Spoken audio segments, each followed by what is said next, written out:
everyone, this is another Allan Ahlberg story from the Happy Family series called Master Bunn the Baker's Boy. If you look, you can see it's an old-fashioned bike, and this is Master Bunn. So Master means the son of Mr. Bunn,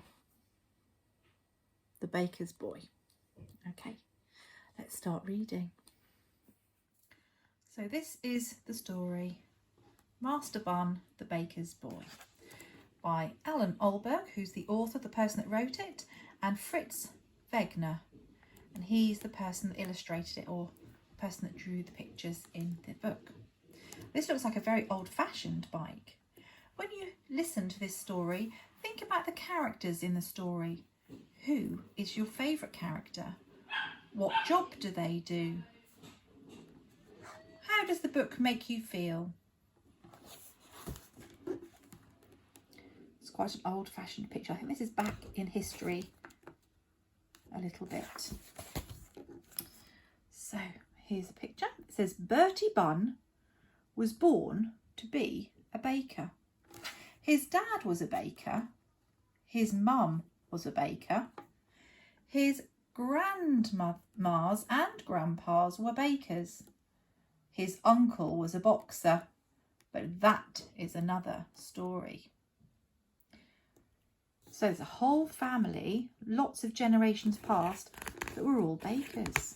They must have taught each other all their secret recipes, I would imagine, of how to make the best bread. When he was a baby, Bertie loved to play with the flour and water. When he was a little boy, he loved to carry the bread, but when he grew older, things changed. Now here, on this little section, I can see that there are some phonics there. So listen out for your phonics. See if you can spot them in the text and any of our CEW exception words. Here we go. That's him carrying a big basket of bread, and here is the baker's oven, and these must be his parents. One morning, Bertie Bunn climbed out of bed, came down for breakfast and said, "I am browned off with bread and bored with baking." "Oh, don't say that," said Mr. Bunn, and Mrs. Bunn said, "Eat your toast." And there's her speech bubble with "eat your toast" coming from her mouth, which means that she was saying it. He does look a little bit bored, doesn't he, there? But look at that old-fashioned oven. This almost looks Victorian, doesn't it? An old-fashioned Victorian stove, just like our topic. So here's a picture. Some old-fashioned carrying bicycles and old-fashioned shops in the background. Later, Bertie went out to deliver the bread. On the way, he met Billy Bone, the butcher's boy. "I wish I was a butcher's boy," said Bertie. "Bread's boring." "Let's swap then," said Billy. So they did. What do you think a butcher does? Because a butcher's boy must carry around what the butchers sell in their shops. Have a think. So on the speech bubble here, it says, "Do you know the way to Bottle Street?" with a question mark. Oh, looks like somebody's asking Bertie. But this only led to trouble. Billy got lost with the bread, and a bad dog ran off with Bertie's sausages. Uh-oh, there is the dog with the trail of sausages. The dog belonged to Mr. Creep the Crook, but again, that's another story.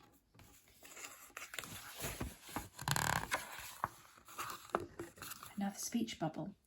"Eat your sandwiches." And this is in the kitchen again. So this is Bertie with his parents again. Bertie came home for his lunch. I am very browned off with bread, he said. And that's what you said this morning, said Mr. Bunn. And Mrs. Bunn said, eat your sandwiches. She doesn't say much, does she? But she likes him to eat up his food. There's another speech mark. You're late. Look, this is a big house here. What else can you see in this picture?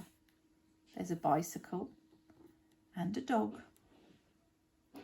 And right up here is something called a weather vane. Have you spotted that?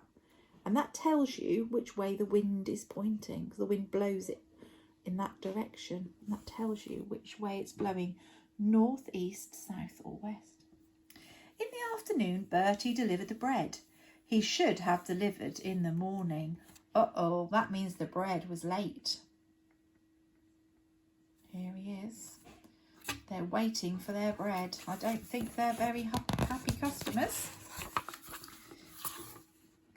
On the way, he met another boy. He met Barry Brush, the barber's boy. Now, a barber, do you know what that is? Have a think.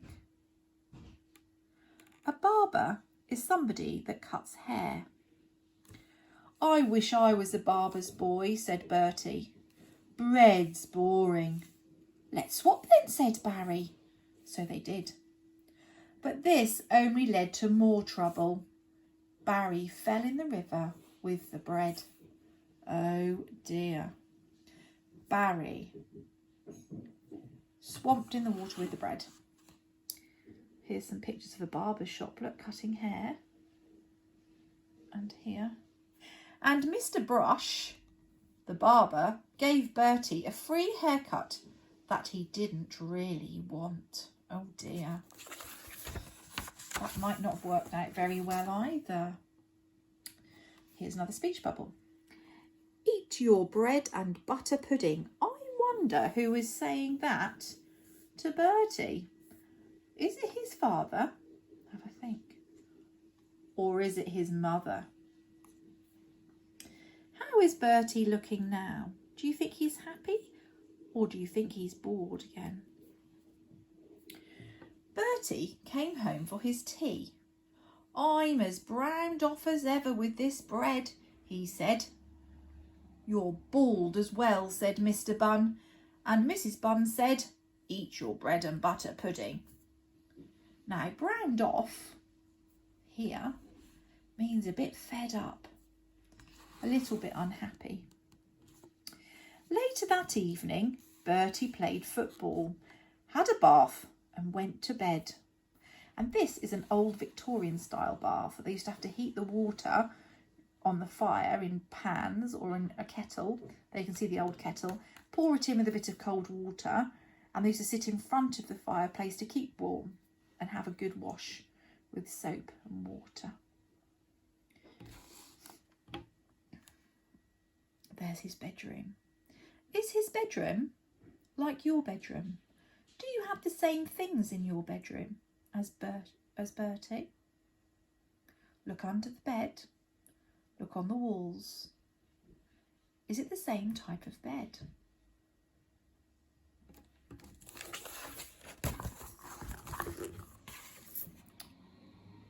In the night, he dreamt he was lots of things. A bus driver's boy. That's an old-fashioned bus, isn't it? A band leader's boy. So this is a band leader. He leads the orchestra to play their instruments at the right times to the music. A balloonist's boy. It's a hot air balloon. A bank manager's boy. Someone who works at the bank. A bank robber's boy. Uh-oh. Not sure you'd want to be that. A ballet dancer's boy. And a bishop's boy. It's part of the church. Oh dear. Wonder what these are. Can you tell? He also had a bad dream about loaves with little legs. But that's another story. So these are loaves that turn into moving creatures with legs.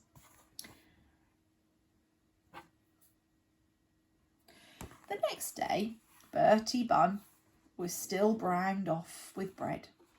And the next day, and the next day, and the next. But the next day, Billy Bone came to tea. These sandwiches are good, he said. I wish my mum was a baker. All I get is sausages. And Bertie thought about this.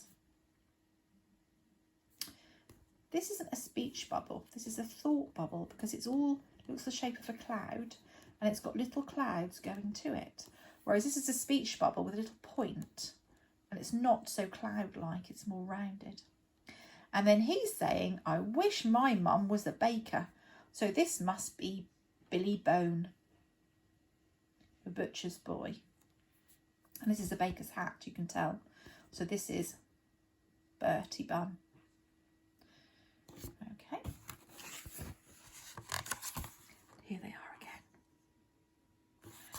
This speech bubble says, this bread and jam is beautiful. And look, another baker's hat. This is Mr. Bunn. A few days later, Barry Brush came to tea. This bread and jam is beautiful, he said. I wish my dad was a baker. All I get is haircuts. And Bertie thought again about this. Here's his thought cloud.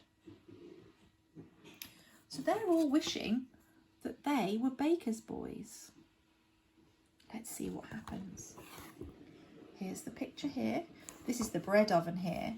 And they put their bread dough in tins, and it goes on a wooden paddle, goes inside the oven to bake. And here is Mrs. Bunn, and she is kneading and rolling and stretching the dough into these bread shapes here. And croissants, loaves. Okay. That evening, Bertie watched his mum and dad baking the bread. He felt the heat from the ovens.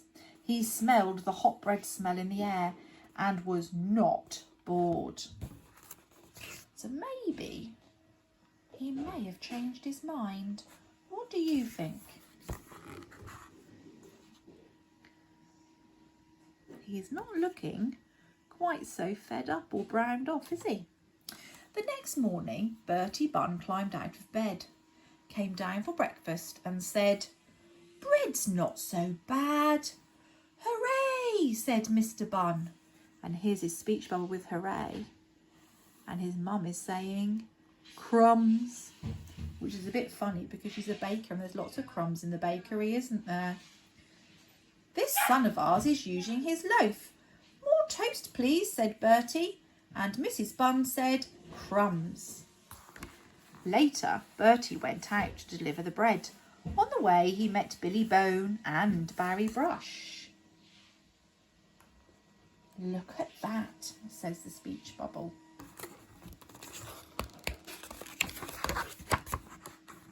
Wow, that's a crowd, isn't it? And look, here's a caravan. I wonder if you recognise anybody on that caravan and what they might be doing. Have a think.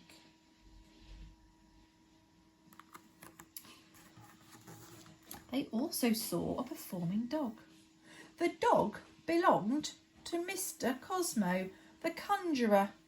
I wish I was a conjurer's boy, said Bertie. And Billy said, but no. What Billy said and what Barry said and what Bertie did will have to wait. There's no more room in the book. And besides, it really is another story. The end. What is he doing here? Looks to me like Cosmo the Conjurer has taught Bertie some tricks.